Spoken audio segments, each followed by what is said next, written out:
Gracias. Por favor, permaneced en pie para invocar al Señor. Querido Señor, es una bendición poder reunirnos en este sábado una vez más para escuchar tu mensaje. Te pedimos que, así como hemos sido alimentados físicamente, ahora nos alimentes espiritualmente a través de tu ministro, el pastor Priebe.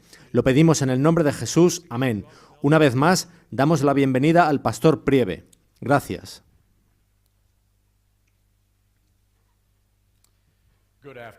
Buenas tardes.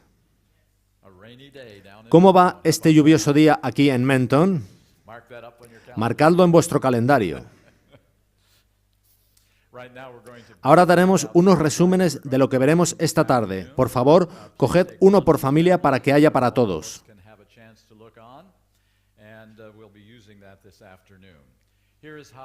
Así haremos hoy.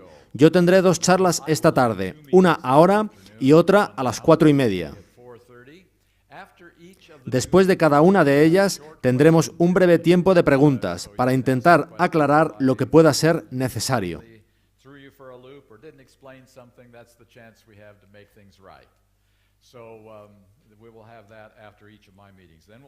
Después tendremos un pequeño intermedio con una ligera cena, para a las 7 tener la última charla, presentada por mi hijo Matthew. ¿Os fijasteis en el título de la charla en el boletín? Sin este animal, tú morirás. ¿De qué animal se tratará? Venid y descubridlo. No voy a daros ninguna pista. Veréis que es una asombrosa presentación.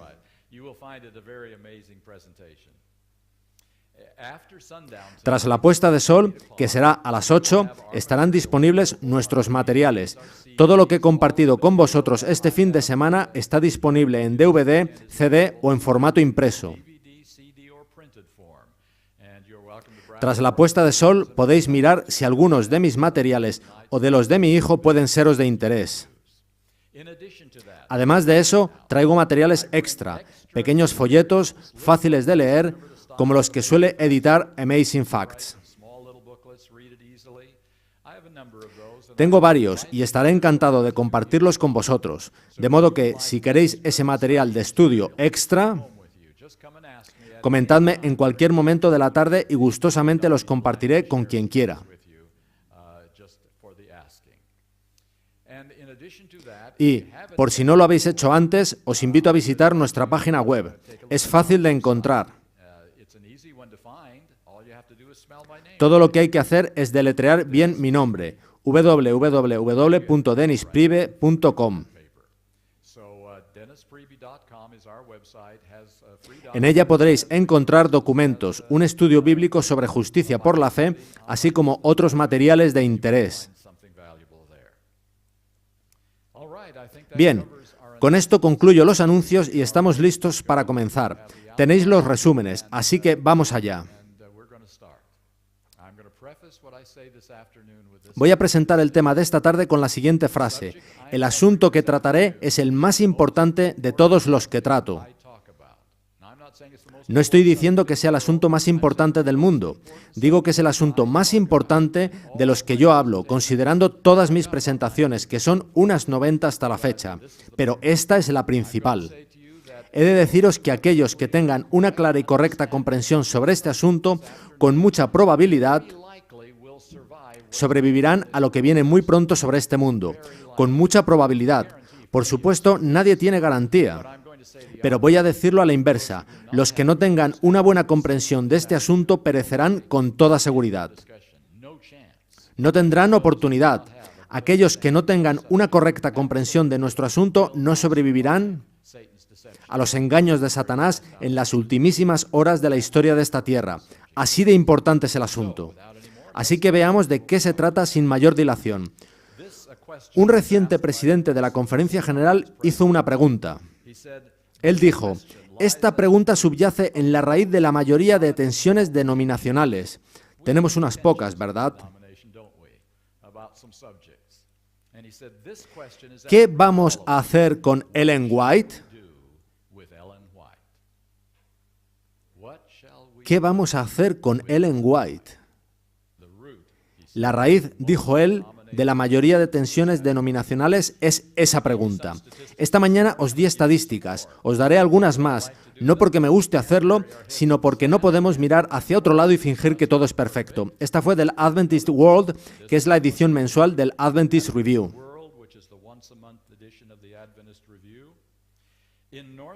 En Norteamérica, alrededor del 17% de nuestra membresía lee los libros del Espíritu de Profecía. No es África, ni Asia, es Norteamérica. 17% de lectores del Espíritu de Profecía. Y la mayoría de estos lectores tienen más de 65 años. No son buenas noticias. De hecho, se añade, no es falta de acceso a los libros de Ellen White, sino que se elige no leerlos. Si los nuevos miembros no son orientados sobre por qué somos adventistas del séptimo día y qué nos mueve como iglesia, si no comprenden qué es el gran conflicto, si no ven el énfasis que Dios nos ha dado a través de los escritos de Ellen White, entonces tendremos muchísimas personas que no comprenden totalmente por qué son adventistas del séptimo día y que pueden no estar totalmente preparadas para resistir leales a Dios en los últimos días. Así que, de nuevo, esa es una razón para tratar este asunto y necesitamos hacerlo a un nivel muy directo y personal. Voy a cambiar de tercio por un momento. Dejaremos un momento el asunto de Ellen White para hablar de otra cosa. Si visitarais una biblioteca de seminario de cualquier iglesia en los Estados Unidos o en cualquier otro país, encontraríais todo un estante de libros, no uno o dos libros, sino muchos, sobre este tema. La búsqueda del Jesús histórico. Suena muy interesante, ¿verdad? La búsqueda del Jesús histórico. Sin embargo, es algo diferente de lo que pensáis. Veréis, los que hacen esta investigación y escriben estos libros dicen que cuando leéis los evangelios de Mateo, Marcos, Lucas y Juan, estáis leyendo una compilación de lo que los escritores originales escribieron verdaderamente y lo que para darle cuerpo se añadieron 1 o 2 siglos después con leyendas e historias pasadas de generación en generación.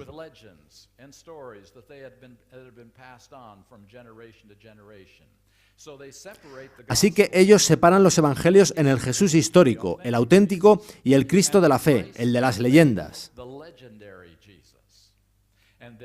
Y su trabajo es ayudarnos, a vosotros y a mí, a entender qué partes de Mateo, Marcos, Lucas y Juan son verdaderamente auténticos registros de Jesús y qué partes son leyenda y realmente de ninguna relevancia para nuestra fe y estudio.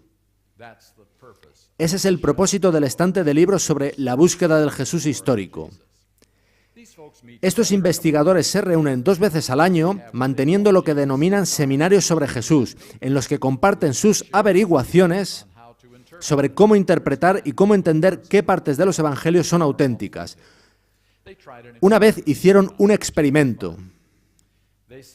Ellos se propusieron ver si podían conseguir unanimidad sobre qué partes del Evangelio de Marcos eran auténticas.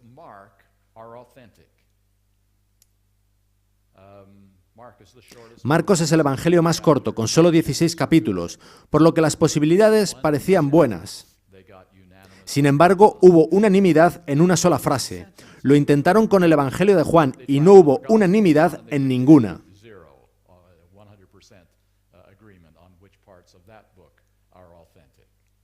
Así que esa es la búsqueda del Jesús histórico. Dejadme preguntaros, ¿pensáis que se trata de una buena cosa o no? ¿Es mala, verdad? Pues hemos de tener una autoridad definitiva que nos diga lo que es correcto y lo que no. Lo que es bueno y lo que no. Nosotros decimos que este libro, la Biblia, es nuestra autoridad definitiva. Pero en la búsqueda del Jesús histórico, ¿son Mateo, Marcos, Lucas y Juan la autoridad definitiva? No, son los que os dicen qué partes de Mateo, Marcos, Lucas y Juan son auténticas los que se convierten en la autoridad. La Biblia deja de ser la autoridad y pasa a serlo el hombre, el cual decide qué partes son aceptables, importantes y de valor.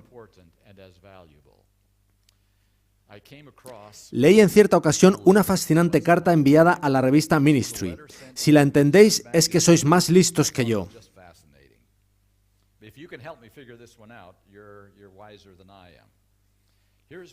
La carta la escribió un pastor congregacional en Kansas. Decía así: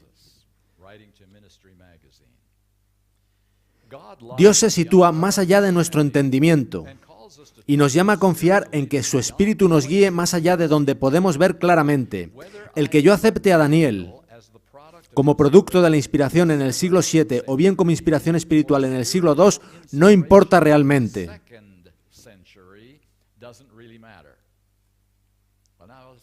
Analicémoslo.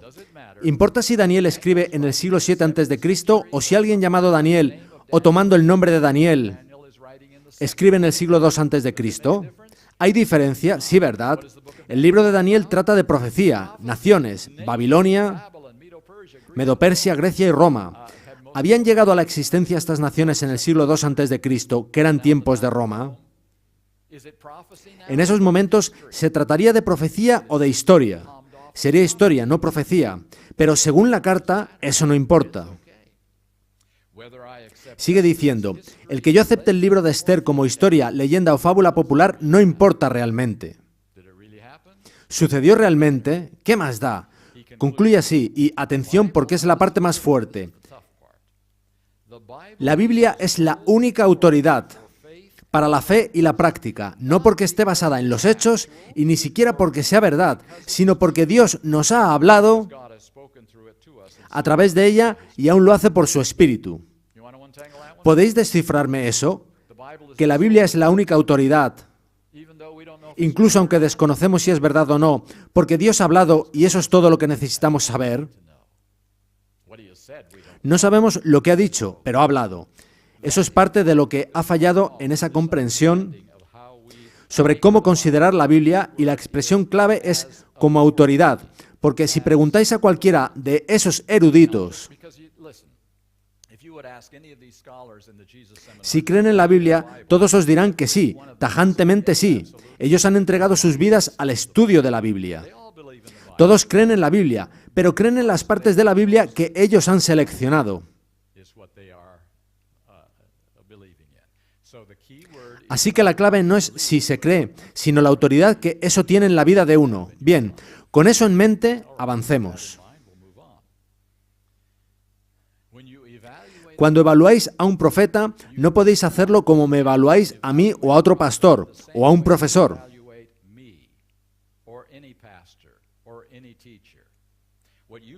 En nuestras reuniones, legítimamente podéis aceptar un 60% de lo que digo y descartar el resto por carecer de sentido.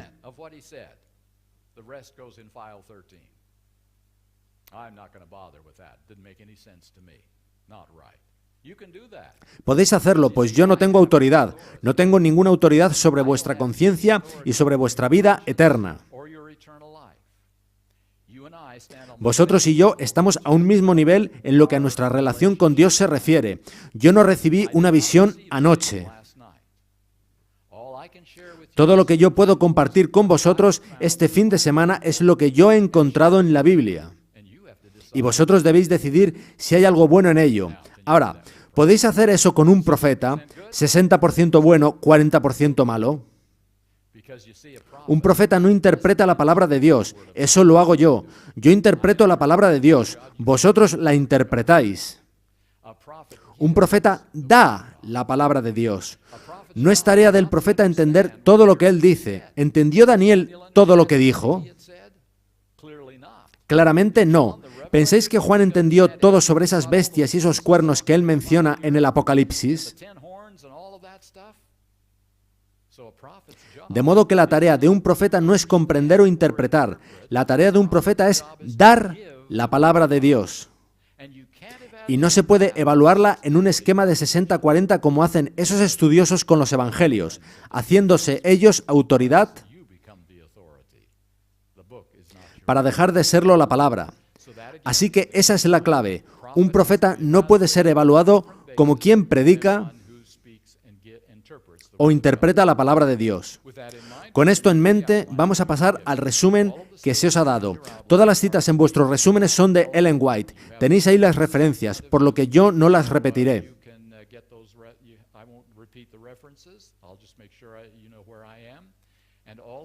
Todas son citas suyas y vosotros tenéis que evaluarlas. Para los que habéis llegado tarde, hay más resúmenes allí al fondo. Si no tenéis una copia, aseguraos de coger una de la mesita que hay al fondo, pues la estaremos usando toda la tarde. Comencemos en la primera página, en el tercer párrafo, donde Ellen White, hablando de sí misma, dice en tercera persona. La hermana White no es la originadora de estos libros. Ellos contienen la instrucción que Dios le dio durante la obra de su vida. Encierran la preciosa y consoladora luz que el Señor generosamente le reveló a su sierva para darla al mundo. Así que lo primero que dice es que estos libros no surgieron de ella. Ella no se sentó para tratar de escribir un libro. Ella dice que contienen lo que Dios le dijo. Esa es su afirmación. Vosotros tenéis que evaluar la afirmación. Otra cita. Yo no escribo ni un artículo en el periódico. Se refiere a revistas como Review and Herald, Signs of the Times o Youth's Instructor. Yo no escribo ni un artículo en el periódico expresando meramente mis propias ideas. Representan lo que Dios ha abierto ante mí en visión, los rayos preciosos de luz que brillan desde el trono. Siguiente párrafo. Débil y temblorosa me levanté a las 3 de la mañana para escribiros. Dios os hablaba por medio de un instrumento de barro. Podéis decir que esta comunicación era solamente una carta. Sí, en efecto, era una carta, pero una que había sido impulsada por el Espíritu de Dios con el propósito de presentar ante vuestras mentes las cosas que me habían sido mostradas. En estas cartas que yo os escribo, en los testimonios que os rindo, os presento lo que el Señor me ha presentado a mí. Así que hay 3 categorías: libros, artículos en revistas y cartas personales. Y de las 3 afirma que no surgen de ella, sino que le vienen de Dios para ser dadas a otros. Fijaos ahora en el siguiente párrafo. O está Dios enseñando a su iglesia, reprendiendo sus errores, fortaleciendo su fe, o no lo está haciendo. La obra es de Dios o no lo es. Dios no hace nada en sociedad con Satanás. Mi obra lleva la estampa de Dios o la del enemigo. No hay medias conclusiones en el asunto. Los testimonios son del Espíritu de Dios o del diablo. Es la elección que habéis de hacer. No es 60-40, no es 75-25. O es de Dios o es una obra maestra del engaño del diablo. Y esa es la decisión que todos nosotros hemos de tomar al evaluar una declaración profética. Y esta que ella hace es claramente una declaración profética. El siguiente párrafo es el más importante que leeremos esta tarde. Dice así.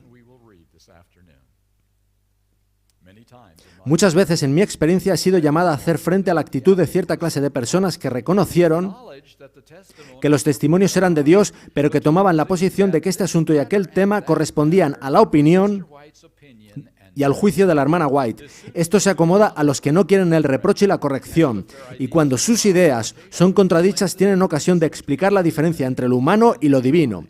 Si las opiniones preconcebidas o las ideas particulares de algunos son contradichas al ser reprendidas por los testimonios, ellos sienten inmediatamente necesidad de hacer clara su posición para discriminar entre los testimonios, definiendo lo que es el juicio humano de la hermana White y lo que es la palabra de Dios. Cualquier cosa que sostenga sus ideas acariciadas es divina. Y los testimonios que corrigen sus errores son humanos. Son las opiniones de la hermana White. Anulan el efecto del consejo de Dios con su tradición. ¿De qué está hablando ella aquí? Ella no se está refiriendo a algo que apareció hace muchos años. Y creo que el autor falleció recientemente. Él escribió un libro llamado La mentira blanca, ¿lo recordáis? En él nos decía que Ellen White nos mentía, que ella decía que algo lo tomaba de Dios cuando realmente lo tomaba de otros autores. Decía en resumen que lo que ella decía no era confiable, pero no es eso lo que anula el efecto del consejo de Dios. Volvamos a la ilustración previa. Nuestros amigos estudiosos que interpretan los evangelios, ¿anulan el efecto de estos? Ellos afirman creer en ellos, pero no en todas sus partes. Unas sí y otras no. Eso anula el efecto de los evangelios. No es negarlos, no es oponerse a ellos, es decir, que se cree en ellos pero parcialmente. Eso anula el efecto de ellos. ¿Os dais cuenta de que lo que ella explica es exactamente lo mismo que estos estudiosos hacen con la Biblia? Ellos dicen que los 7 primeros capítulos del Génesis son una leyenda, que no se puede creer que Dios creó la tierra en 6 días literales y que hubiera un diluvio universal. ¿Anula eso el efecto de la versión bíblica de la creación? Así que, de nuevo, Ellen White dice aquí que justamente eso es lo que ha estado sucediendo con sus escritos. Y, amigos míos, hay otra cita que dice que el último engaño de Satanás es anular el efecto del espíritu de profecía. No es negarlo, no es oponerse a él, sino anular su efecto. Y últimamente encuentro algo que me estresa un poco. Entre los que yo consideraría adventistas del séptimo día, conservadores y fieles, que creen en normas elevadas, que creen en la autoridad de la Iglesia remanente, en nuestras doctrinas, pero han surgido con algunas nuevas ideas que no siempre cuadran con lo que leemos en los escritos de Ellen White. Os daré un ejemplo sin perder demasiado tiempo. Hay una enseñanza que está ganando terreno dentro de círculos adventistas del séptimo día conservadores, según la cual no hay tres seres en la divinidad. Una de ellas, el Espíritu Santo, no es una persona, solo es una fuerza o un espíritu o una energía. Además dice que Jesús tuvo un comienzo en algún momento previo a la historia y que fue hecho Dios por el Padre. Y así es interesante cuando uno sugiere que en el deseado de todas las gentes,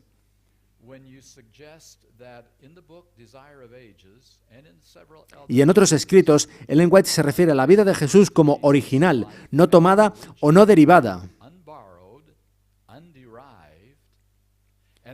Y dice que Jesús estaba con el Padre desde toda la eternidad. Además, en muchos casos, ella habla del trío, no dúo, celestial. ¿Cómo entonces puede sostenerse que la divinidad no es un trío y que Jesús tuvo un comienzo en el tiempo? Y aquí es donde aparecen interesantes respuestas. Una es, ella tuvo un error, no entendió bien, ahora sabemos más. Otra es, bien, al principio ella tenía confusión sobre esto que más tarde corregiría. Otra es justo lo contrario. Sus escritos iniciales son los únicos confiables, los posteriores son equívocos, así que no sabemos lo que decía realmente. Lo que sea para eludir un estoy equivocado y he de dejar mi posición que anula el efecto de los escritos de Ellen White. Y esto sucede en personas leales a las enseñanzas adventistas del séptimo día. Así que es un problema para nosotros, como adventistas, tanto como lo era para los estudiosos de la búsqueda del Jesús histórico. Por ello, esa era probablemente la cita más importante que leeremos esta tarde. Voy a daros otra cita. Esta no está en vuestros resúmenes. Pertenece a Mensajes Selectos 3, página 70. Dice así.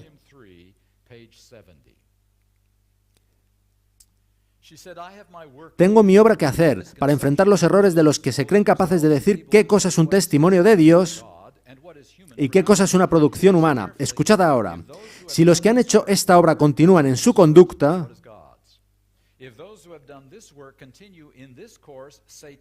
las agencias satánicas escogerán por ellos. Los que han ayudado a las almas a sentirse en libertad para especificar lo que es de Dios en los testimonios y lo que son palabras no inspiradas de la hermana White, hallarán que están ayudando al diablo en su obra de engaño. Por ello, esa cita era la más importante que leeríamos hoy. Vayamos con otra cita.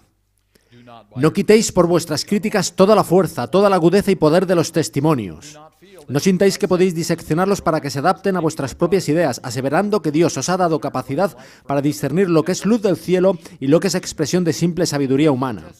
Si los testimonios no hablan según la palabra de Dios, rechazadlos. Todos ellos.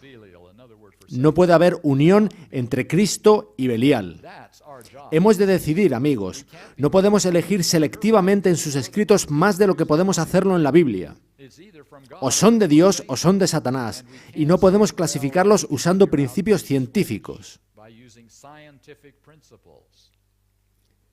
Si los testimonios no hablan según la palabra de Dios, rechazadlos. Eso es sobre lo que hemos de decidir individualmente. Bien, id conmigo a la página 2.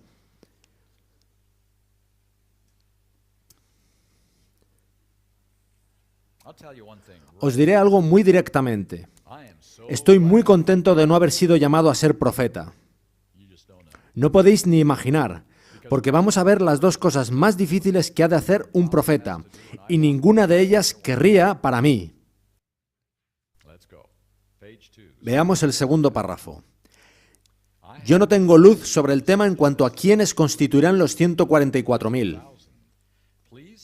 Dígale por favor a mis hermanos que nada me fue presentado con respecto a las circunstancias sobre las cuales ellos escriben, y yo puedo presentar delante de ellos solamente lo que me ha sido revelado.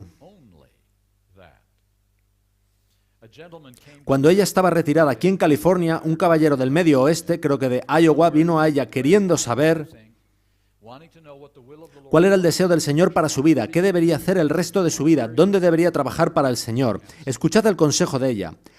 No me siento con libertad para escribir a nuestros hermanos con respecto a su obra futura.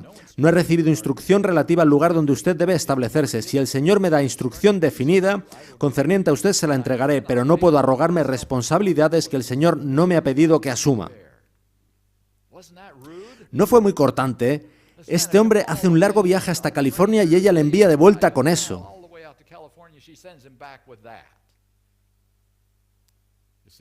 ¿Veis que el problema es si Ellen White podía darle su propia opinión sobre cuáles eran sus talentos y sus habilidades? O sobre cuál era un buen lugar para que él hiciese la obra. ¿Podía ella decirle eso? Desde luego que podía. Ahora, ¿cómo lo habría interpretado él? Como un consejo de Ellen White, ¿vino él para eso? Él quería saber la voluntad de Dios. Quería el Urim y el Tumim. ¿Recordáis esas piedras sobre los hombros del sumo sacerdote? Yo querría tenerlos también, para conocer la voluntad de Dios. Y eso quería él al viajar al oeste para saber qué debía hacer. Si ella le hubiera dicho algo, él lo hubiera tomado como palabra del Señor. Por eso ella rehusó decirle nada, pues el Señor nada le había mostrado. Aún no se ha hablado de la primera tarea de un profeta que no querría para mí. Has de contar lo que Dios dice, independientemente de lo duro que sea. Puede ser a dirigentes, a reyes, Natán viniendo a David y señalando su pecado.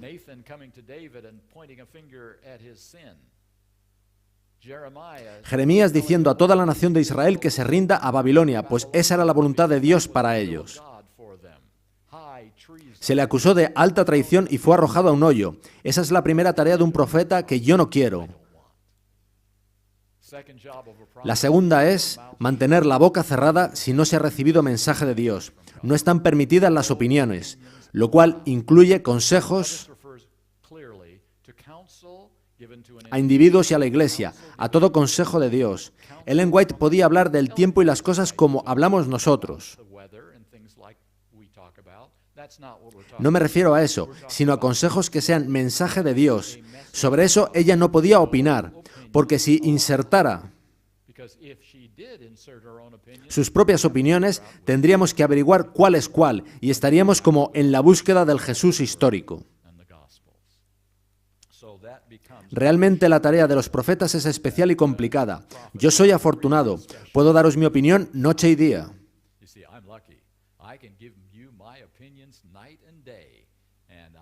Y no tengo de qué preocuparme, pues sois vosotros quienes tenéis que averiguar si estoy en lo cierto o no.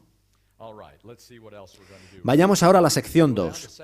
Peligros del rechazo. Dice así: no conviene que nadie deje caer una palabra de duda aquí y allí, que obre como veneno en otras mentes, sacudiendo su confianza en los mensajes que Dios ha dado, que han ayudado a colocar el fundamento de esta obra y la han acompañado hasta hoy para reprochar, amonestar, corregir y animar. A todos los que se han interpuesto en el camino de los testimonios diré: Dios ha dado un mensaje a su pueblo, y su voz será oída, ya sea que la oigáis o la omitáis. Vuestra oposición no me ha dañado a mí, pero debéis dar cuenta al Dios del cielo que ha enviado esas amonestaciones e instrucciones para mantener a su pueblo en el camino recto. Tendréis que responder ante él por vuestra ceguera, por ser una piedra de tropiezo en el camino de los pecadores. Muy claramente el asunto no es realmente sobre Ellen White, es sobre nuestra relación con Dios y su autoridad. Y quiero que oigáis algo. A mí realmente me da igual Ellen White. Sí, he dicho eso. Realmente me da igual Ellen White. Porque, amigos míos, si la voluntad de Dios se hubiese hecho en nuestra Iglesia Adventista del Séptimo Día, no estaríamos discutiendo esta tarde sobre Ellen White. Nunca aparecería su nombre. No sabríamos sino que era la esposa de Jaime White. Si se hubiera hecho la voluntad de Dios en la Iglesia Adventista del Séptimo Día, ¿de quién estaríamos hablando esta tarde? Como primera opción, ¿de quién estaríamos diciendo todo lo que estoy diciendo sobre Ellen White?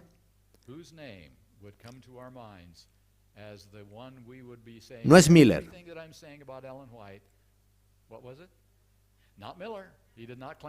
Él no afirmó ser profeta. Es alguien en la Iglesia Adventista que dijo tener visiones proféticas. William Foy, de él se trata. William Foy era un ministro que había estado predicando muchos años. Era mestizo. Y Dios le dio visiones por un tiempo.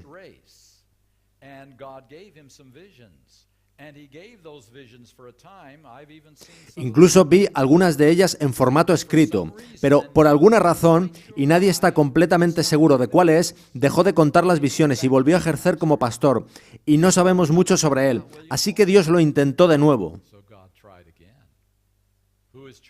¿Quién fue la segunda opción? Hazen Foss, un joven, brillante y enérgico predicador millerita, que daba el mensaje del pronto retorno de Cristo antes de 1844. Las visiones de los dos fueron anteriores a 1844. La primera de Ellen White fue después.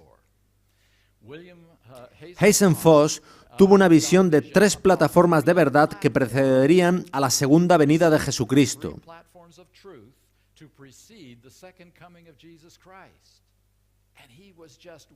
Fue pocas semanas antes del 22 de octubre de 1844 y él se preguntaba cómo podía ser así a tan poco tiempo de la segunda venida de Cristo. No había tiempo para 3 desarrollos de nuevas verdades. ¿Podéis adivinar cuáles eran esas 3 plataformas? Los mensajes de los 3 ángeles. Dios como creador, Babilonia ha caído y no recibáis la marca de la bestia. Él dijo, no hay tiempo para ello, esas visiones no pueden ser de Dios. Así que él rehusó completamente el darlas. Solo como una pequeña información adicional. Algunos ya conocéis la historia, pues se ha contado muchas veces. Más tarde, tras haber Ellen White recibido visiones y conocer lo muy complicado que es difundirlas en una reunión como esta, sin ella saberlo, Hazen Foss estaba en un cuarto interior al lado de la sala en la que ella estaba contando las visiones que el Señor le había dado. Al acabar la reunión, Hazen Foss vino a ella en privado y le dijo que eran las mismas visiones que él había recibido y que se negó a darlas porque no les veía sentido. No podía creer que fuesen verdaderas. Le dijo, Ellen, da esas visiones en todo lugar que puedas. Si no lo haces, estarás en la misma posición en que estoy ahora. He perdido todo interés en asuntos religiosos y en la Biblia. Y, por lo que sabemos, ese fue el fin de su experiencia religiosa. Así de serio es decir no a Dios. Entonces, Hazen Foss fue el segundo. Pero Dios nunca se rinde, ¿verdad?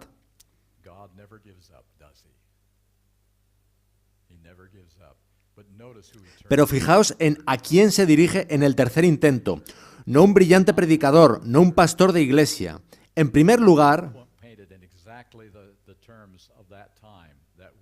y considerando lo que significaba en esa época, elige a una mujer. Y la mujer elegida tiene una formación de 3er grado, sin ni siquiera capacidad para escribir bien. Y, creedme, la gramática de sus primeros escritos no era buena. En la época de El deseado de todas las gentes, ella escribía muy bien, pero no así al principio. Así que, en segundo lugar, ella no tenía formación y, en tercero, estuvo cerca de morir en su niñez tras haber sido golpeada con una piedra en la cabeza. No esperaban que viviera, tuvo muchas complicaciones por ello, incluso posteriormente su salud nunca estuvo al 100%.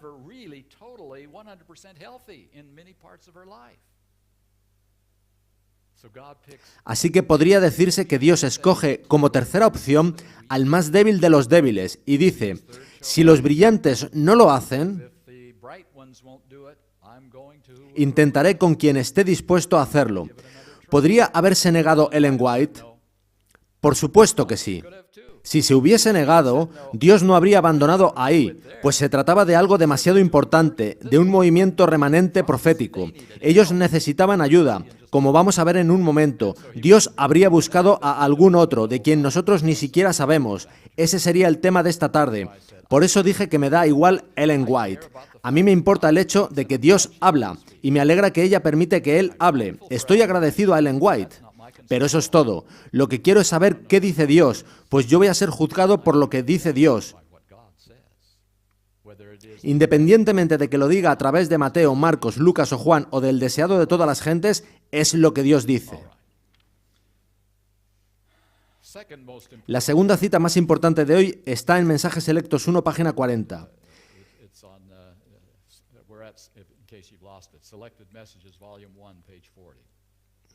Vi el estado de algunos que se adherían a la verdad presente pero que no hacían caso de las visiones, la forma que el Señor había escogido para enseñar, en algunos casos, a los que erraban en la verdad bíblica. Vi que los que atacaban las visiones no atacaban al gusano, al débil instrumento mediante el cual hablaba Dios, sino al Espíritu Santo. Vi que era una cosa pequeña hablar contra el instrumento, pero que era peligroso menospreciar las palabras de Dios. Vi que si ellos estaban en error, y Dios quería mostrarles sus errores por medio de visiones, y ellos desdeñaban las enseñanzas de Dios por medio de visiones, quedarían abandonados para que siguieran sus propios caminos y corrieran en la senda del error y pensaran que estaban en lo correcto hasta que se dieran cuenta demasiado tarde. Si hay una cita de Ellen White que describa los últimos 50 años de historia de la Iglesia Adventista, es esta. Hemos desdeñado las enseñanzas de Dios por medio de visiones y hemos pensado que estamos en lo correcto. Podría pasar el resto de la tarde dando ejemplos al respecto. Daré dos únicamente. ¿Pensáis que realmente estamos siguiendo el consejo de Dios tal como lo dio por medio de Ellen White en lo referente a obra médica y temperancia? Ellen White recibió en visión que en toda ciudad de tamaño razonablemente grande, Redlands, Menton, la que sea, debería haber una clínica donde un médico y un pastor trabajaran juntos con el mismo salario, tratando a las personas y trayéndolas a Cristo. ¿Qué tal estamos en esto? Y está también la educación. El modelo de educación adventista fue el implantado en Avondale. Luego fue replicado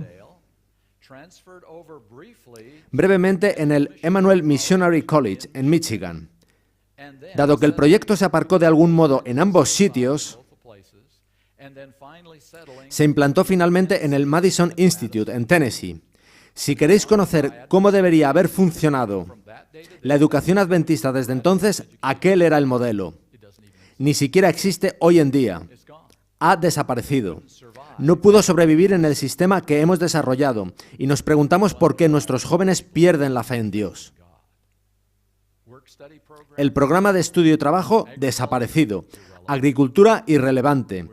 Estamos en diversas cosas, en nuestros procesos educacionales, y podría seguir y seguir, pero creo que veis la situación. Ella habla de correr en la senda del error y pensar que se está en lo correcto, orando incluso por ello, hasta darse cuenta demasiado tarde. Muy bien, página 3, por favor.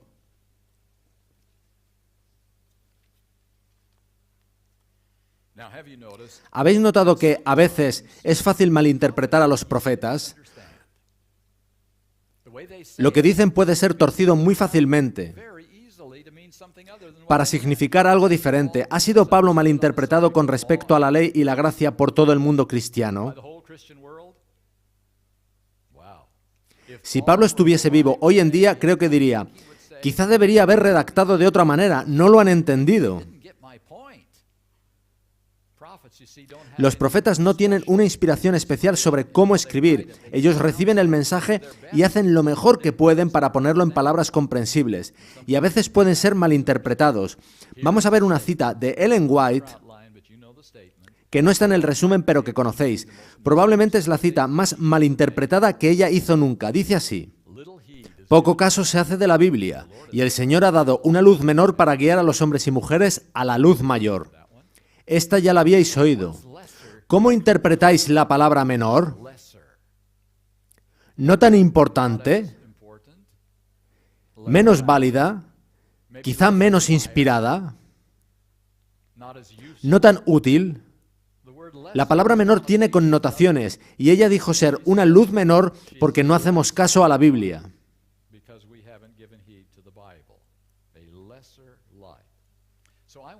Quisiera emplear un poco de tiempo en esto. En la página 3 hay 2 párrafos que quiero leer con vosotros. Los testimonios escritos no son dados para proporcionar nueva luz, sino para impresionar vívidamente en el corazón las verdades de la inspiración ya reveladas. El deber del hombre hacia Dios y sus semejantes ha sido especificado distintamente en la palabra de Dios. Sin embargo, son pocos entre vosotros los que obedecen a la luz dada. No son sacadas a relucir verdades adicionales, sino que Dios ha simplificado por medios de los testimonios las grandes verdades ya dadas y en la forma de su elección las ha presentado a la gente para despertar e impresionar su mente con ellas, a fin de que todos queden sin excusa. Así que ella señala que no hay nueva luz en lo que comparte, sino que simplemente simplifica la luz que ya hay en la Biblia y que no comprendíamos correctamente, de modo que el Señor quiere darle otro enfoque para que podamos entender. Siguiente cita. En los tiempos antiguos Dios habló a los hombres por boca de los profetas y apóstoles. En estos días les habla por los testimonios de su Espíritu. Nunca hubo un tiempo en que Dios instruyera a su pueblo más fervientemente de lo que lo instruye ahora acerca de su voluntad y de la conducta que quiere que siga. Así que encontramos ahí 2 principios. No hay nueva luz y Dios es igual de serio con la luz menor que con la anterior.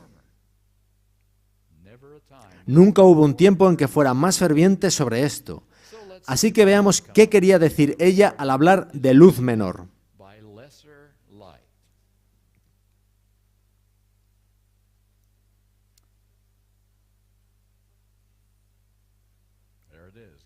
Dios es la fuente de toda luz. No hay otra verdadera luz salvo la que viene de Dios. Pero ahora Dios se plantea lo siguiente. ¿Cómo comunico a quienes han caído en el pecado cuál es mi voluntad para ellos en un modo que puedan entender? Si hablo mediante truenos, postrarán sus rostros con horror y no captarán nada. Así que lo intentaré de otra manera. De modo que intenta algo que tiene su riesgo, hablar a un individuo, y elige a Moisés como el primer profeta escritor.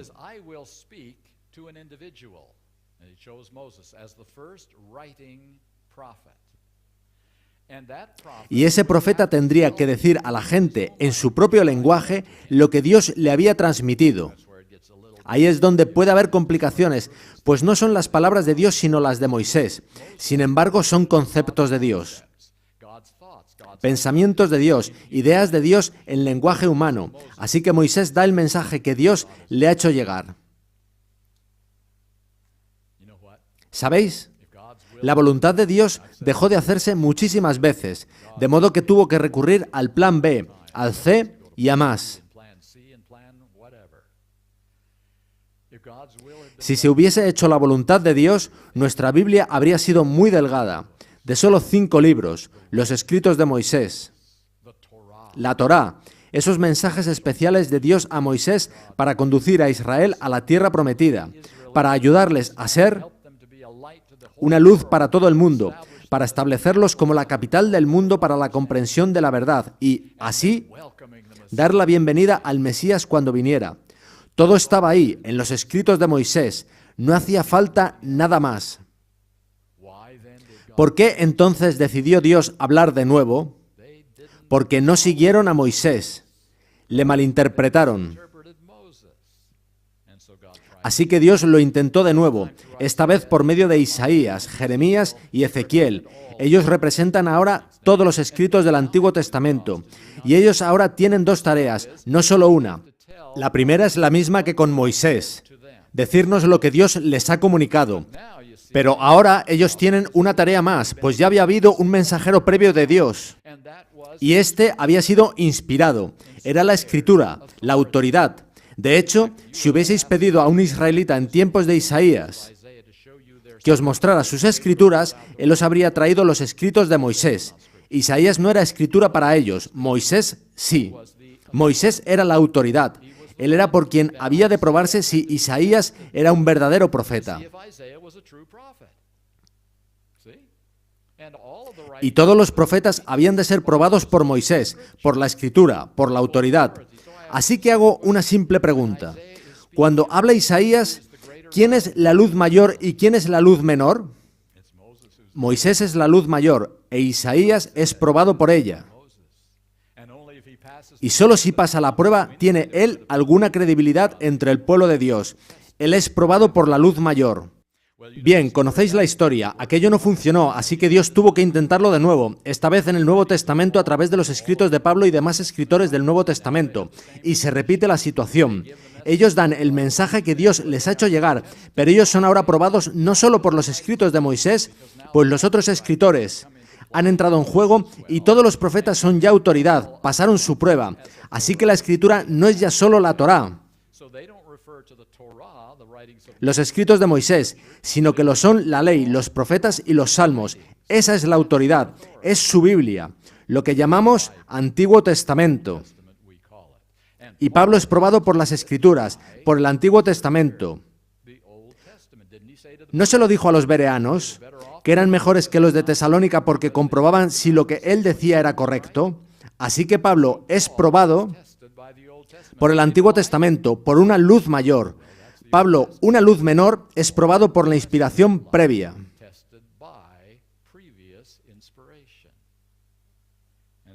Y obviamente llegamos al eslabón final. Dios ha elegido hablar de nuevo en estos tiempos finales por medio de Ellen White. Y ella nos ha dicho no tener nueva luz, sino que solo simplifica la verdad que ya estaba allí. Para Dios es igual de serio lo que le dice a ella que lo que le hablaba a Pablo. Y así Ellen White es ahora la luz menor para conducir a la luz mayor, porque ella es probada por esta antes de tener autoridad alguna. En eso consisten luz mayor y luz menor. Esas expresiones nada tienen que ver con valor, autoridad, inspiración o importancia, sino con propósito y función. Por ejemplo, como simple ilustración, en los grandes barcos transoceánicos, el capitán es quien toma las decisiones en ruta.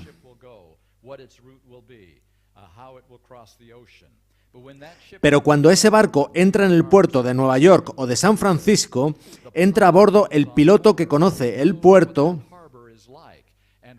y cómo evitar problemas en él, pues el capitán desconoce esta información. El piloto es quien guía el barco en su atraque final en el puerto. Ahora, el piloto no es más importante que el capitán, cuya función es cruzar el océano. Pero el piloto es crucial para alcanzar el destino final del barco, y a eso de nuevo se refieren luz menor y luz mayor.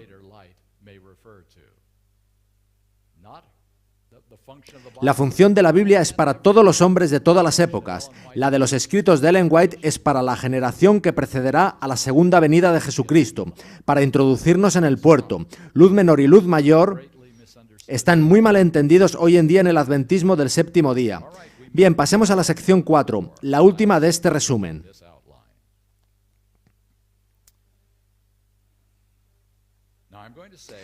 Puede que lo que voy a decir ahora os sea totalmente sorpresivo, así como fue información totalmente nueva para mí.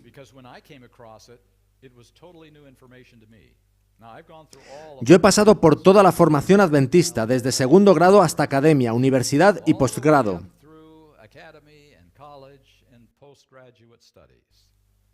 Ni una sola vez oí lo que voy a compartiros ahora, así que puede que os sea nuevo si no habíais pensado en ello antes. Vamos a ver lo que los pioneros de nuestra iglesia hicieron cuando trataban de poner en orden lo que creíamos, cómo surgieron nuestras 28 creencias fundamentales. Dice así: cuando llegaban al punto en su estudio donde decían, no podemos hacer nada más, el Espíritu del Señor descendía sobre mí y era arrebatada en visión y se me daba una clara explicación de los pasajes que habíamos estado estudiando, con instrucciones en cuanto a la forma en que debíamos trabajar y enseñar con eficacia. Así se daba luz que nos ayudaba a entender los textos acerca de Cristo, su misión y su sacerdocio. Una secuencia de verdad que se extendía desde ese tiempo hasta cuando entremos en la ciudad de Dios me fue aclarada y yo comuniqué a otros las instrucciones que el Señor me había dado. Así que aquello funcionaba así. En los tiempos tras 1844 nos reuníamos en lo que se llamaban conferencias sabáticas, en las que estudiábamos y orábamos y tratábamos de comprender sobre asuntos que eran nuevos para nosotros, tales como el sábado, cómo vendría Cristo, si secretamente o no, la existencia o no del infierno. Teníamos que descubrir qué creíamos como pueblo. Estudiaban y, en muchos casos, llegaban a un acuerdo, pero no en todos los casos.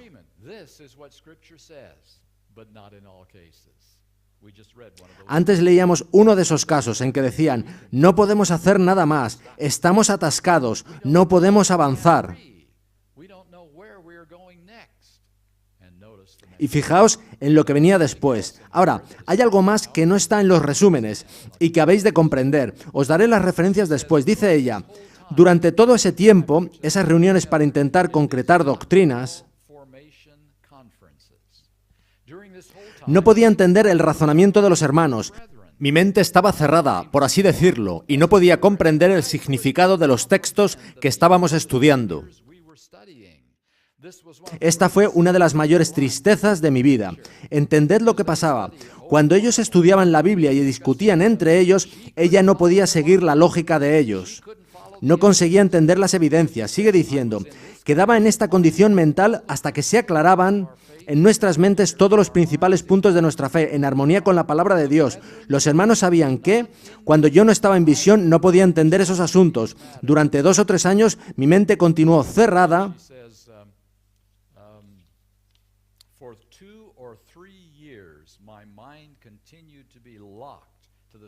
a la comprensión de las Escrituras. Estuve pidiendo al Señor que desbloqueara mi mente para poder entender su palabra. Así que ella veía el problema, no podía entender las cosas que discutían, así que oraba para que el Señor abriese su mente.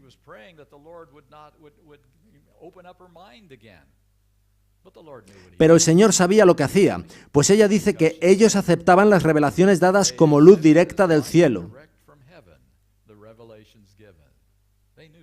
Sabían que no podían ser invenciones suyas. Las citas están en Mensajes Selectos 1, página 207, y Mensajes Selectos 3, página 38. Con esto en mente, avancemos hasta la página 4. Podéis leer las otras citas por vosotros mismos.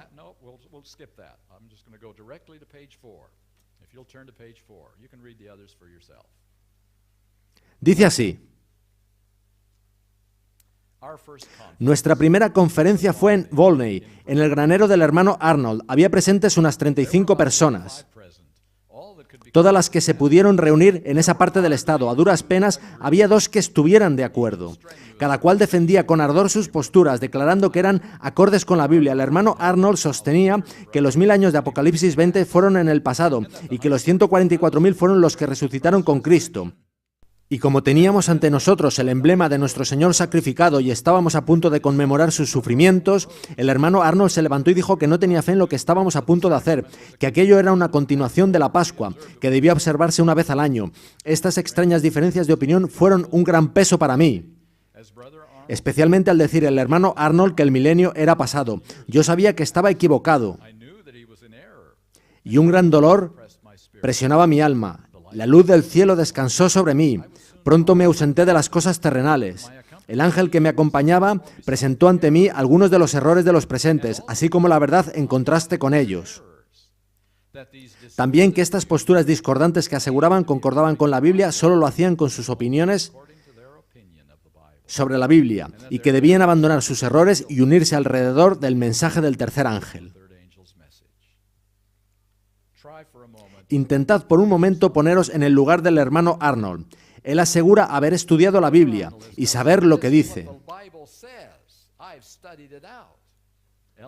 Ellen White le dice que el Señor le acaba de mostrar que él está equivocado y que debe dejar de enseñar eso. ¿Qué haríais? Yo sé lo que yo haría. Demuéstrame que estoy equivocado, Ellen. Yo he estudiado esto. Dame la evidencia bíblica de que estoy equivocado y dejaré de enseñarlo. ¿Y sabéis? El hermano Arnold no pudo hacer eso aquel día, pues él sabía bien que Ellen White no podía darle un estudio bíblico sobre el asunto. Su mente estaba cerrada. Ella no podía sentarse y explicar por qué él estaba equivocado. Todo lo que podía decir es que el Señor acababa de revelárselo.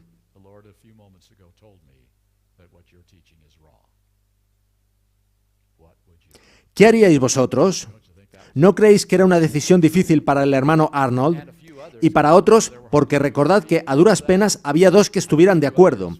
Yo creo que otros fueron señalados también ese día por Ellen, pues ella parlamentó con los 35 creyentes y fue un ejercicio de pura fe, porque la última frase nos dice lo que sucedió.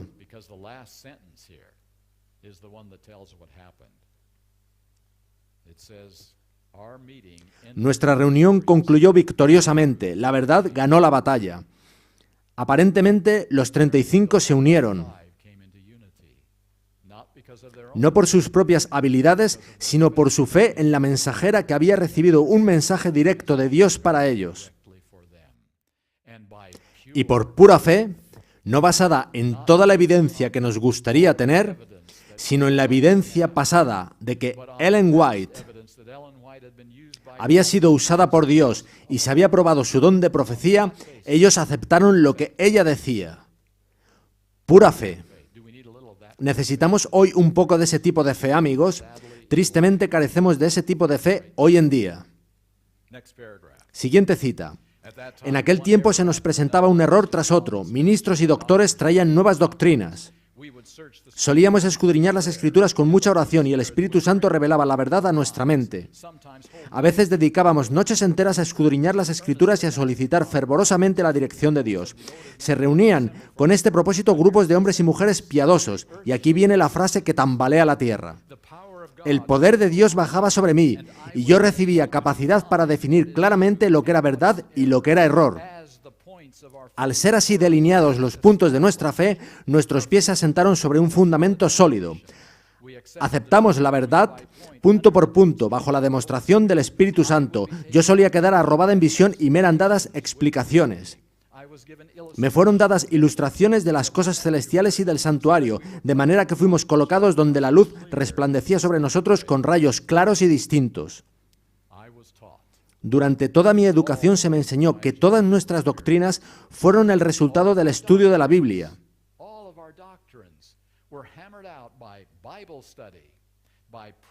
de la oración y del ayuno, y que así llegamos a acordar todas nuestras doctrinas, y que entonces, más tarde,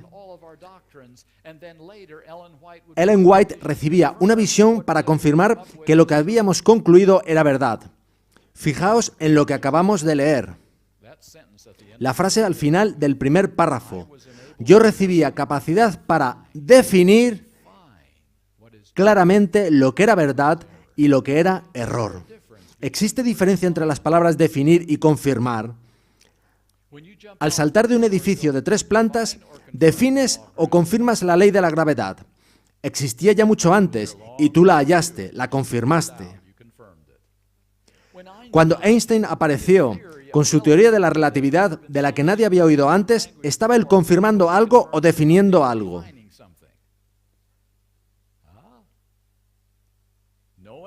Ningún otro la había encontrado, nadie más la conocía, sinceramente ni siquiera sabemos si es verdad hoy en día. Era algo que iba mucho más allá de lo conocido hasta entonces. Eso es confirmar o definir. Es definir. Es definir algo no conocido antes, y ahora se da una definición con la que los demás tendrán que estar de acuerdo o no. Definir significa explicar qué es algo no conocido antes. Confirmar es corroborar algo sobre lo que ya había acuerdo. Ella usa la palabra definir aquí, y dice en Obreros Evangélicos, página 307, los cimientos fueron echados.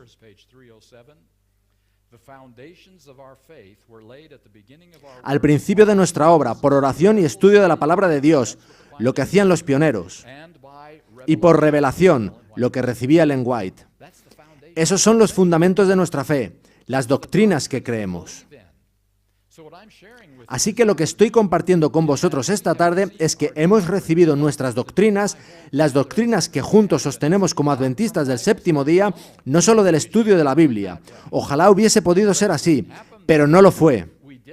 Hicimos todo lo que pudimos, todo lo que pueden hacer los seres humanos, y quedamos bloqueados en ciertos puntos. Y entonces intervino Dios con su apoyo y nos mostró cuál era la verdad en contraste con el error. Y nuestras doctrinas están basadas en dos fuentes: estudio con oración de la palabra y visiones dadas a Ellen White. Lo cual significa que, si algo de lo que ella dijo era su propia opinión, como muchos adventistas enseñan hoy en día, entonces algunas de nuestras doctrinas son opiniones humanas, no basadas en la palabra de Dios y no verdaderas. Vayamos al grano. La razón por la que esto nos enseñaba en todo el proceso educativo es que estos son arenas movedizas.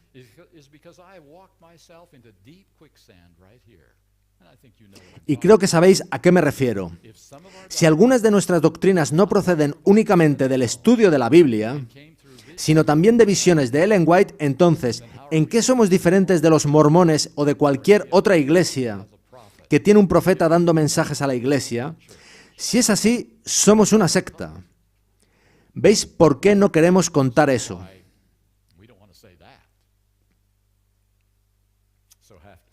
Así que lo que tenemos que hacer es definir qué es una secta.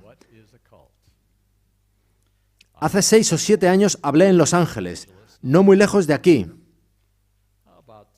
en un lugar llamado el Templo del Pueblo. ¿Os suena? Esa era la iglesia de Jim Jones.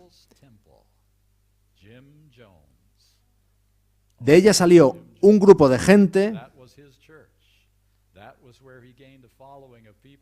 que le siguió a Sudamérica, donde estableció una colonia, y cuando ciertos presuntos delitos estaban siendo investigados, ellos mataron a un hombre del gobierno de los Estados Unidos. Y puesto que Jim Jones sabía que, llegados a ese punto, todo se le estaba desbordando, su siguiente orden fue: es mensaje directo de Dios que todos os suicidéis conmigo.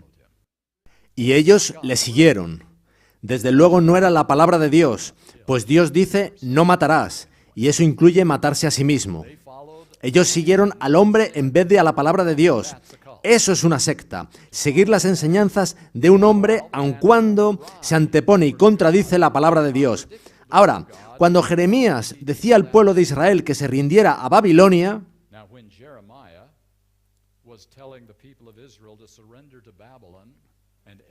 y todos en el país consideraban eso como traición, totalmente contrario a lo que Dios había dicho a través de Moisés: así como sol y luna están en el cielo, vosotros seréis mis hijos para siempre. Y Jeremías aparentemente decía lo opuesto, que iban al cautiverio. ¿Les pareció a algunos el líder de una secta? Seguro que sí. No escuchéis a Jeremías. Quiere entregarnos a la esclavitud. Pero hoy en día sabemos que Jeremías estaba hablando como profeta. No estaba dando su propia opinión. Él estaba dando un mensaje del Señor que libró a los israelitas de una terrible aflicción más tarde. Solo tenían que rendirse sumisamente en vez de ser derrotados en una sangrienta guerra. Así que Jeremías no era un líder de secta, pues estaba en armonía con los escritos de Moisés. Estaba en armonía con las escrituras anteriores que dicen: si me obedecéis, os bendeciré, pero si no, tendréis maldición. Así que hay que ser muy minucioso para distinguir entre un líder de secta y un profeta, y esa es nuestra tarea. Es muy sencillo. Si Ellen White es un líder de secta, somos una secta. Si es profeta de Dios, estamos en la misma posición que en los tiempos de Jeremías, en los de Natán o en los de Pablo para obedecer la palabra de Dios. Eso tenemos en juego. Ellen White ayudó a definir nuestras creencias. Eso no tiene posible sombra de duda. Tenemos nuestras doctrinas por la combinación del estudio con oración de la palabra y de las visiones dadas a través de ella. Y solo si ella era un verdadero profeta podemos escapar de la etiqueta de secta. Es ese todo o nada lo que nos crea tanta incomodidad. Querríamos un cierto poder de maniobra para decir: esa es la opinión del profeta. Comenzamos con eso y automáticamente pasamos a la categoría de secta. No hay otra opción, y esto es crucial al considerar nuestras doctrinas. Para hacerme entender, si Ellen White no hubiera estado en aquellas reuniones, estaríamos en la misma confusión que las iglesias que nos rodean en una multitud de asuntos tales como el infierno ardiente, el rapto secreto y todo tipo de cosas. En nada seríamos diferentes a ellos, os lo garantizo.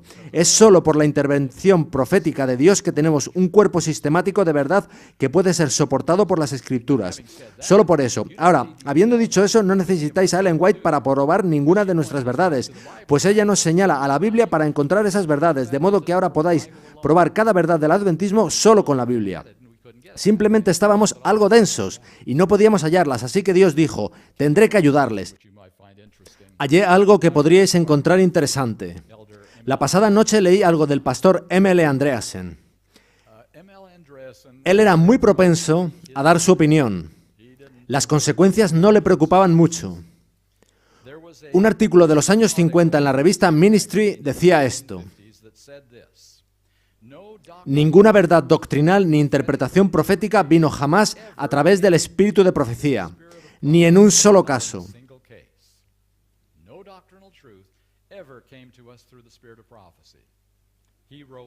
M.L. Andreasen dijo lo siguiente en respuesta al artículo: soy suficientemente benévolo para creer que el hermano que escribió en Ministry no tenía mejor información.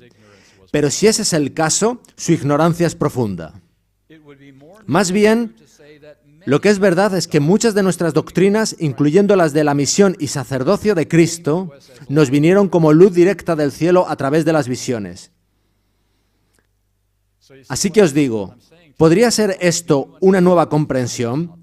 Porque a mí no me enseñaron eso. Cuando encontré estas citas fueron nueva luz para mí. ¿Sucedió así realmente?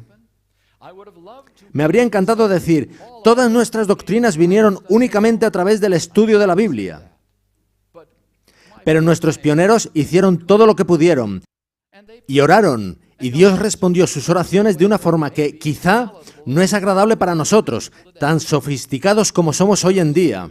Dios decidió utilizar a una mujer de tercer grado para ayudarnos a poner nuestras doctrinas en orden. Así de importante es creer que Ellen White hablaba solo lo que venía de Dios, pues en caso contrario nuestras doctrinas tienen fallos, tanto como otras muchas doctrinas del mundo cristiano. Este asunto es de vital importancia. Bien, dicho esto, concluiré con el último párrafo de la página 4.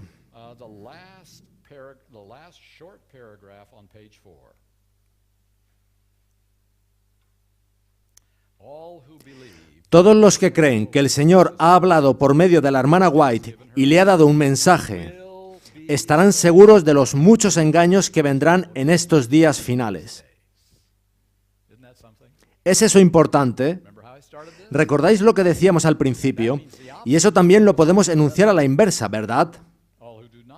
Todos los que no crean no estarán seguros de los muchos engaños que vendrán en estos días finales. Y por eso aquel antiguo presidente de la Conferencia General declaró que este es el asunto más importante que encara ahora la Iglesia Adventista del Séptimo Día. ¿Qué vamos a hacer con Ellen White? ¿Qué autoridad tiene sobre mi conciencia? Porque ella no solo habla de doctrina, habla también de estilo de vida, ¿verdad? Habla de lo que comemos, ¿verdad? Habla de las actitudes en nuestros matrimonios, ¿verdad? Ella cubre todos los frentes, doctrinales y de estilo de vida.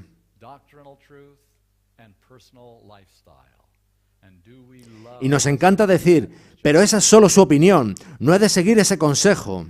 Nos encontramos con esto continuamente. Este es el asunto más crítico que encara la Iglesia Adventista. Sus escritos, lo que ella ha dicho, son un mensaje directo de Dios a mi conciencia. Seré juzgado por mi relación con ese consejo. Tiene autoridad sobre mi vida, al igual que la Biblia. Y esa es la decisión que por ti mismo deberás tomar. Nadie puede hacerlo por ti. Ella dijo, o son de Dios o del diablo. No juguéis con los testimonios tomando un poco de aquí y un poco de allá. Porque nuestras doctrinas y estilo de vida están fuertemente ligados a las visiones dadas a través de Ellen White. Comentaré algo más y después daré paso a las preguntas. Algunos de vosotros sabéis que si buscáis en Internet, encontraréis interesantes artículos sobre Ellen White, ¿verdad? Os daré un par de lugares donde podéis encontrar algunas respuestas a esos ataques a Ellen White en Internet. La mayoría de tales ataques proceden de ex-adventistas. Os daré un par de sitios en Internet que podéis consultar cuando alguien os desafíe sobre los escritos de Ellen White. La primera es www.ellen-white.com.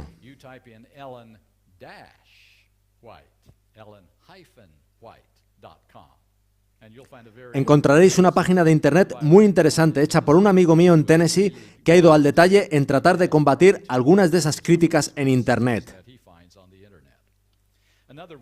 Otra es www.ellenwhiteanswers.org. Esta también puede seros útil. Una más es www.ellenwhite.info.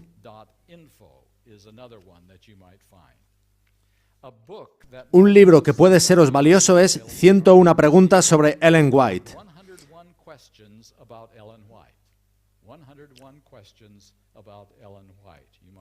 Podéis encontrarlo en librerías adventistas. Concluiré con una pequeña información adicional. No prueba nada, pero es interesante.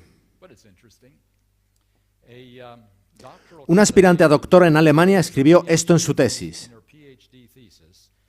Los adventistas del séptimo día viven aún en el espíritu de Ellen G. White y solo mientras perdure esta herencia tendrán futuro los adventistas. Declaración de fuera de la iglesia.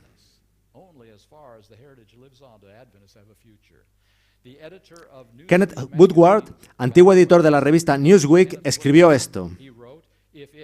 Si la iglesia pierde a su madre fundacional, puede que encuentre que ha perdido su distintiva alma visionaria.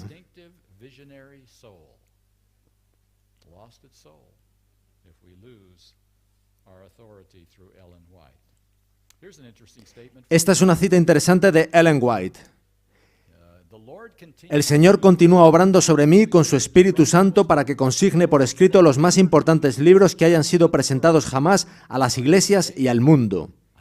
Vaya cita, jamás se me ocurriría hacerla sobre mis libros, los más importantes libros jamás presentados a las iglesias y al mundo. Sigue diciendo, y cuando Él vea conveniente dejarme descansar, sus mensajes tendrán aún mayor fuerza vital que cuando vivía el frágil instrumento mediante el cual fueron traídos. Eso es para nosotros, más fuerza ahora que cuando ella vivía. La cita está en Manuscript Releases, volumen 8, página 428. Y voy a compartir con vosotros una cita más debido a quién la escribió. Algunos de vosotros sabéis que Raymond Cottrell vivió por esta zona durante varios años y fue editor de una revista llamada Adventist Today, en la que, de alguna forma, se desacreditaron nuestros fundamentos proféticos y a Ellen White. Ahora, hubo dos Raymond Cottrells. El último, que vivió por aquí, y el primero, que vivió en Washington, D.C., y era uno de los editores del Comentario Bíblico Adventista.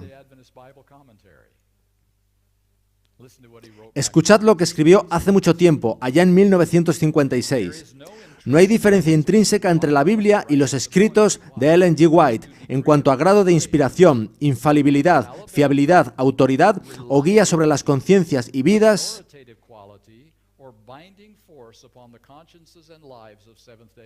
de los adventistas del séptimo día.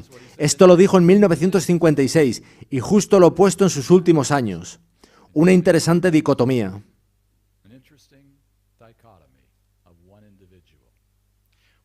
Bien, amigos, esto es lo que quería compartir con vosotros hoy. Yo creo que este es el asunto más importante sobre el que jamás tendréis que tomar una decisión, pues no somos suficientemente inteligentes para prevalecer sobre el diablo.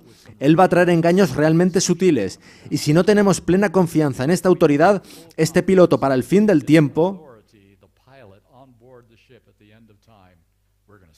vamos a sucumbir, independientemente de lo inteligentes que pensemos que somos.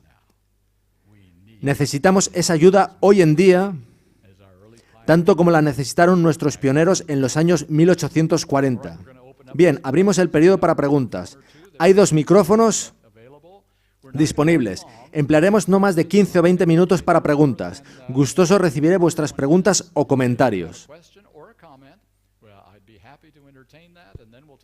Luego tendremos un pequeño descanso y la última reunión comenzará a las 4:30. Alzad la mano y esperad el micrófono.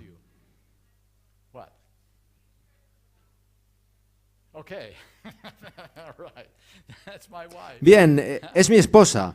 Pregunta por qué prediqué en el Templo del Pueblo. Fue porque ahora es la iglesia central hispana de Los Ángeles. Ahora pertenece a la iglesia adventista del séptimo día. Cuando Jim Jones se fue a Sudamérica, aparentemente la compró la Conferencia del Sur de California, convirtiéndose en la principal iglesia hispana en Los Ángeles. Mi esposa no quería que hubiese confusión sobre el asunto. Bien, ¿a quién le toca? Aquí, esperemos al micrófono.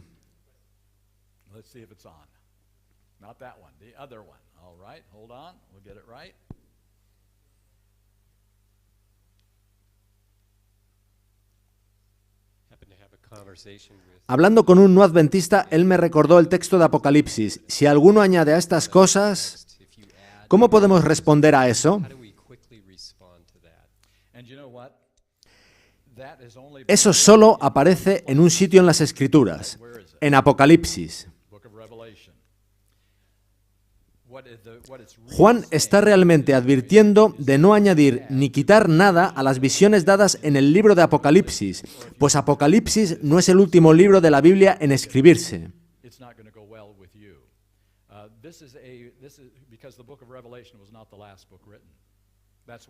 Puede resultar confuso, pues es el último libro de la Biblia, pero, según toda evidencia disponible, tras el exilio en Patmos, Juan fue liberado y se convirtió en pastor de un gran área de la iglesia cristiana, y entonces escribió el Evangelio de Juan. Tras haber escrito Apocalipsis, todas las evidencias así lo muestran. Él no podía estar refiriéndose a escritos posteriores, pues él mismo aportaría escritos después. De modo que él está refiriéndose al libro de Apocalipsis, previniendo de no añadir ni quitar nada a esas profecías, a esas visiones sobre bestias y cosas similares tenidas en Patmos.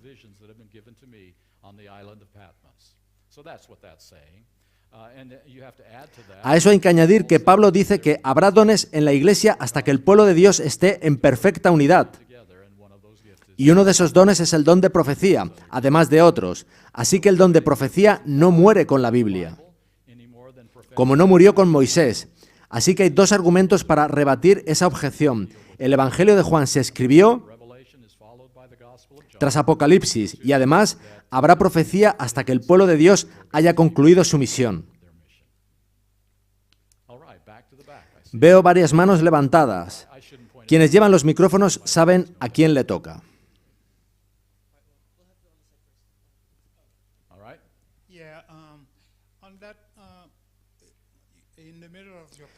Usted mencionó sobre esa segunda persona, Hazen Foss, y su visión en la que vio 3 plataformas.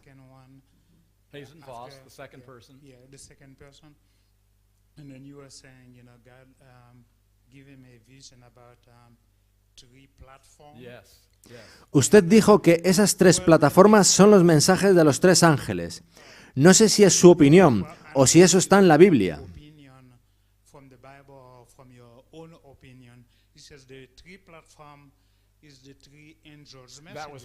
No, es mi opinión personal. Bueno, yo he estudiado profecía desde 1980 y de acuerdo con todos los escritos de Ellen White,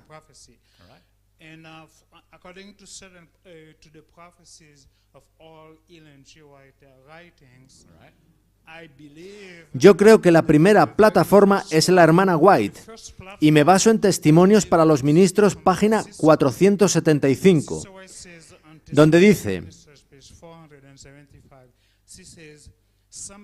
alguien debe venir con el espíritu y el poder de Elías y cuando aparezca, los hombres posiblemente dirán: No interpretas las Escrituras de la debida manera. Déjame decirte cómo tienes que predicar tu mensaje. El título de ese pasaje que habla del mensaje de Elías es Que el cielo nos guíe.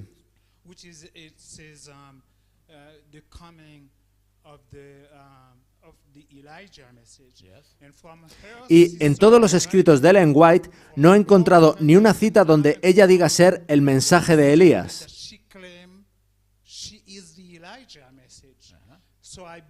De modo que yo creo que ese mensaje de Elías, quien quiera que sea en el futuro, es la segunda plataforma. Y la tercera plataforma serían los 144.000, pues vendrán tras Ellen White y tras el sellamiento de Apocalipsis 7 del 1 al 4.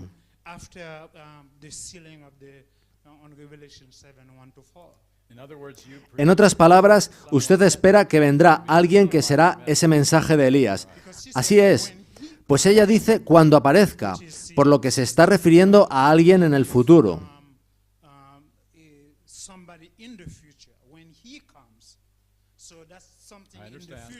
Comprendo. El problema con eso es que si todo hubiera ido correctamente, tal y como Dios había revelado a Ellen White, ella habría estado viva para ver la segunda venida de Cristo y no habría habido nadie diciendo ser Elías en 1888 o 1890. A.T. Jones y E.J. Waggoner jamás dijeron estar inspirados, jamás dijeron ser el espíritu de Elías o como quiera llamarse.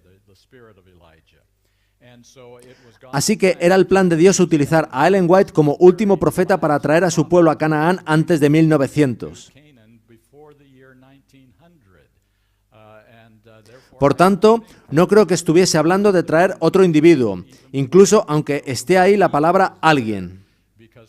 Primero, porque hace referencia a Juan el Bautista, y segundo, porque el último mensaje será dado a través de un pueblo.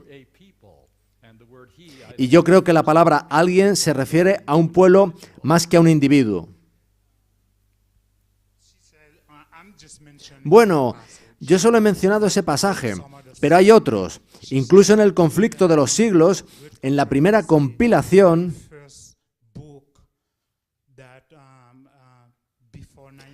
previa a 1900, ella dice que ve otra luz que vendrá, lo cual se refiere a un mensaje futuro.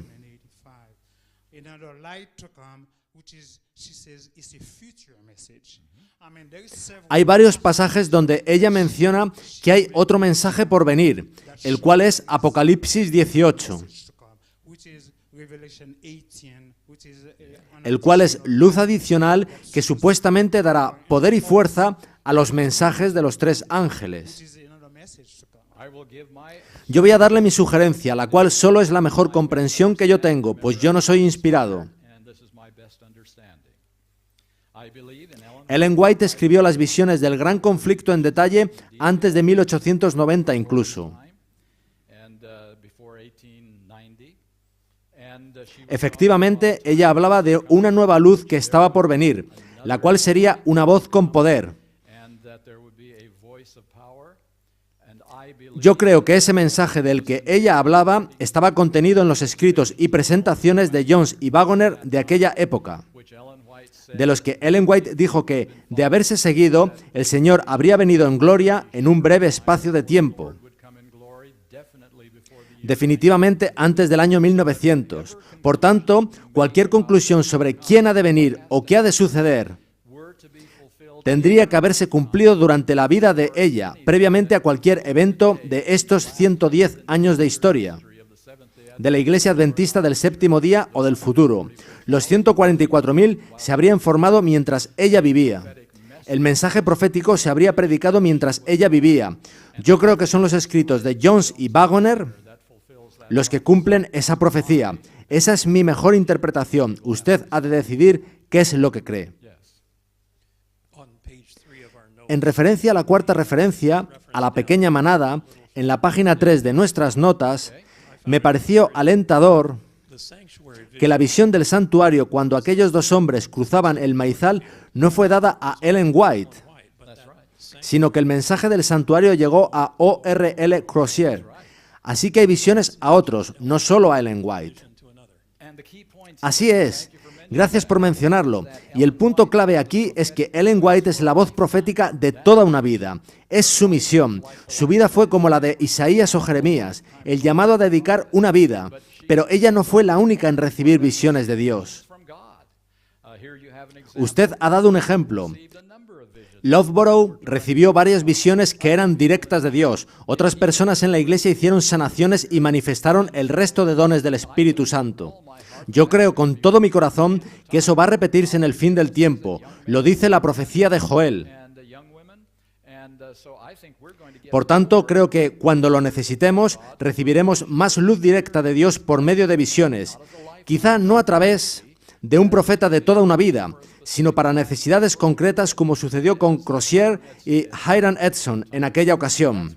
Eso es importante para nosotros hoy. Cualquiera de nosotros podemos recibir un mensaje de Dios si éste lo cree necesario. Usted, por favor.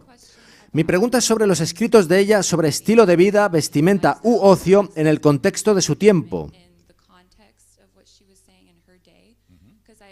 Pues oí que es así como hay que entenderlos, especialmente los referentes al cine y otras cosas.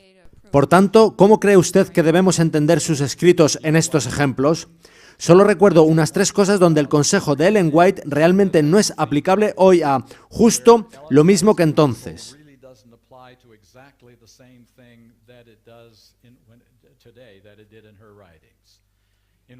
Un caso particular del que habéis oído sobradamente es cuando habló de lo pernicioso de la moda de las bicicletas. Ella indicó que no se necesitaba comprar bicicletas, que solo era una moda pasajera. Pero al estudiar el pasado vemos que las bicicletas eran muy caras, era algo esnovista. Se quería tener una bicicleta mejor que la del vecino. Eso no sucede hoy, pero ¿sucede con los coches? Se puede aplicar exactamente el mismo principio. Otro caso es cuando ella dijo que toda jovencita que enseñaba en nuestras instituciones debía aprender a ensillar un caballo. ¿Es necesario eso actualmente para sobrevivir? No, ¿verdad? ¿Lo era entonces? Absolutamente. Hoy en día, ¿podría ella quizás estar diciendo lo mismo de cambiar un neumático? Esos son un par de ejemplos donde sus escritos no se aplican exactamente como ella dijo, pero el principio es el mismo.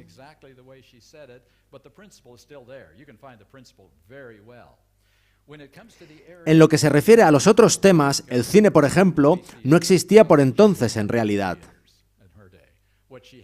Había producciones dramáticas en teatros y también novelas, y ella escribió sobre el peligro de estas cosas.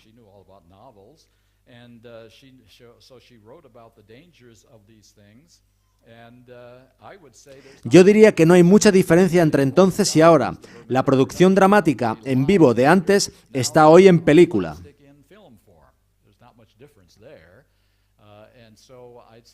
Yo diría que en todas estas áreas, no ya el principio, sino el consejo es exactamente el mismo. Sinceramente, yo no creo que los consejos de Ellen White sean tan radicalmente dependientes de los cambios culturales, excepto en 2 o 3 casos donde se puede mostrar que no son aplicables hoy como en su tiempo. Pero en el resto de casos, examinando más allá de la literalidad de las palabras, el consejo hoy es exactamente el mismo que era entonces. Por tanto, no soy un gran defensor de la readaptación cultural del espíritu de profecía. Y quiero señalar algo sin hacer concreta referencia a nada. Dejo que imaginéis a qué me refiero porque no voy a decirlo. Hemos llegado al punto de una nueva visión sobre cómo debería interpretarse la Biblia. Nosotros siempre hemos creído que la Biblia debe interpretarse bajo el método gramático histórico, historia y gramática para entender las Escrituras. Ahora estamos llegando a algo nuevo llamado método crítico histórico, el cual tiene en cuenta la cultura para ver cómo la cultura ha cambiado lo que dice la Biblia y ya no significa exactamente lo que dijeron Moisés o Pablo. Y el último método de interpretación bíblica del que he oído es el método cultural histórico basado en el principio. the principle-based, historical, cultural method of interpreting Scripture. Y ha sido propuesto por algunos académicos para lidiar con algunas de las presiones hoy existentes en la Iglesia Adventista del séptimo día. Y seré directo, pienso que es muy peligroso. Creo que estamos caminando sobre arenas movedizas. Ellen White no ha de ser reinterpretada. Incluso cuando sus consejos parezcan algo raros, los principios subsisten. Ella es muy clara, si estamos dispuestos a escuchar. Es mi opinión. ¿Alguna pregunta más?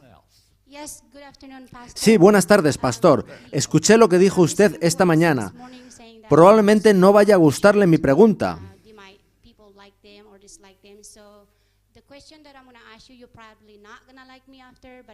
Pero no pasa nada, no estoy aquí para gustarle. Tomé su consejo sobre eso esta mañana. Usted habló del trío que Ellen White mencionó para referirse a la Trinidad.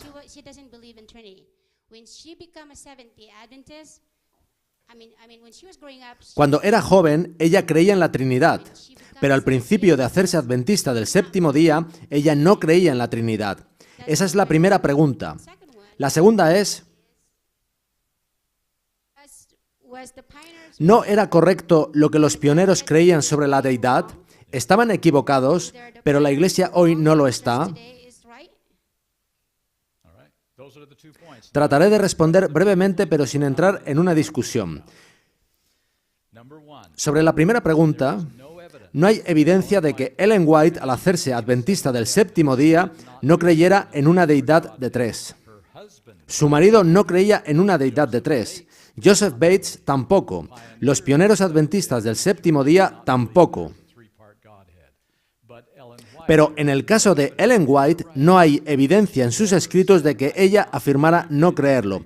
No existe una cita tal. Después, en sus escritos, ella fue muy clara sobre la existencia de un trío celestial. En cuanto a la segunda pregunta, efectivamente la mayoría de nuestros pioneros no creían en una deidad de tres. La razón es que ellos habían objetado muy fuertemente a la versión católica de la doctrina de la Trinidad, la cual es muy metafísica y muy compleja.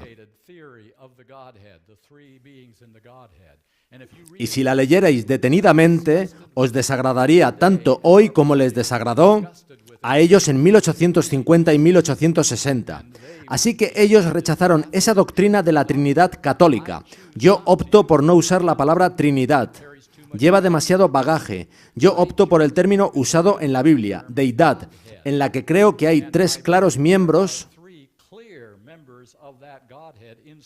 en las Escrituras, en los escritos de Pablo e incluso en el Antiguo Testamento, Padre, Hijo y Espíritu Santo.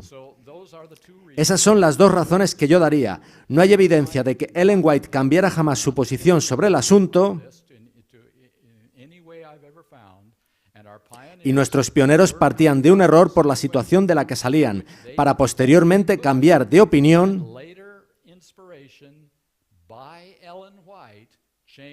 gracias a la inspiración de Ellen White. Esa es mi opinión. Siguiente pregunta.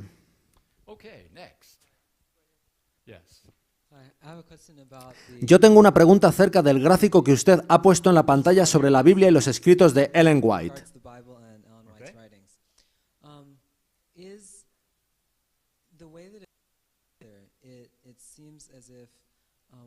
Se ha dicho que, de la misma forma que Isaías, Jeremías, Ezequiel y Pablo amplifican a los anteriores a ellos, también Ellen White amplifica la Biblia. Por tanto, teóricamente, ¿diría usted que, en caso de venir otro profeta, Ellen White formaría parte de la Biblia? Y, en tal caso, ¿cómo deberíamos considerar la cita de El conflicto de los siglos, donde dice que Dios tendrá un pueblo sobre la tierra que mantendrá la Biblia y solo la Biblia como fuente doctrinal? Empezaré por la segunda pregunta. Recordáis que dije que no es necesario usar a Ellen White para probar nuestras doctrinas. Nuestros evangelistas acertadamente no la usan. No usamos la autoridad de Ellen White con quien no la reconoce como tal. Sería impropio. Podemos encontrar todas las verdades en la Biblia. No necesitamos recurrir a Ellen White como autoridad. Así lo entiendo yo. Ahora, en cuanto a si un hipotético futuro profeta sería probado por los escritos de Ellen White, si mi analogía es correcta, la respuesta sería sí, ¿verdad? Pues todo profeta es probado por la inspiración previa. Así que, teóricamente, así sería para un hipotético futuro profeta. Habría de ser probado por las visiones de Ellen White. Y así dejo eso como una posibilidad teórica, pero yo creo que no es una posibilidad práctica. Una vez preguntaron a Ellen White si otros con el don de profecía vendrían tras ella, y ella dijo no tener luz sobre ello, pero que sí que sabía que sus escritos estarían en pie hasta que se acabase el tiempo. Y yo no creo...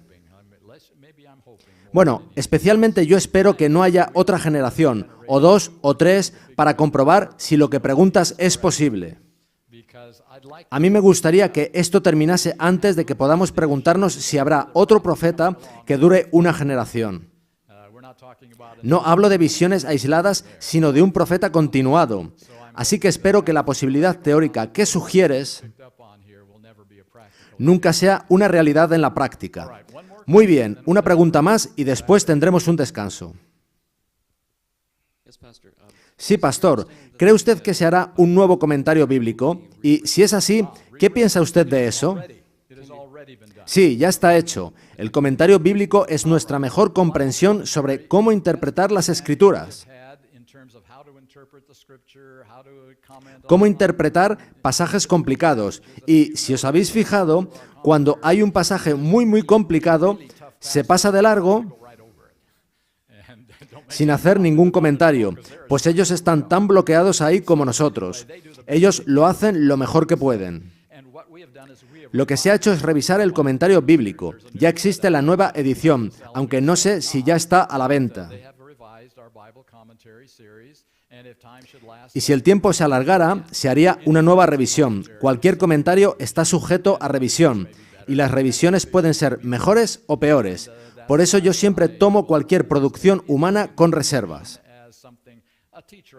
Un profesor que tuve decía que cuando leía una fuente no inspirada, fuese un comentario o cualquier otra cosa,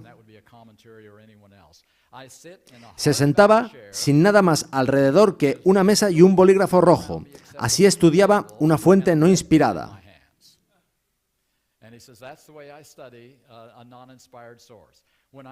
Pero cuando leía algo inspirado, iba a su sillón, se sentaba cómodamente y comenzaba a asimilar. Así que eso puedo decir del nuevo comentario bíblico. Podría ser mejor o podría ser peor. Ya veremos.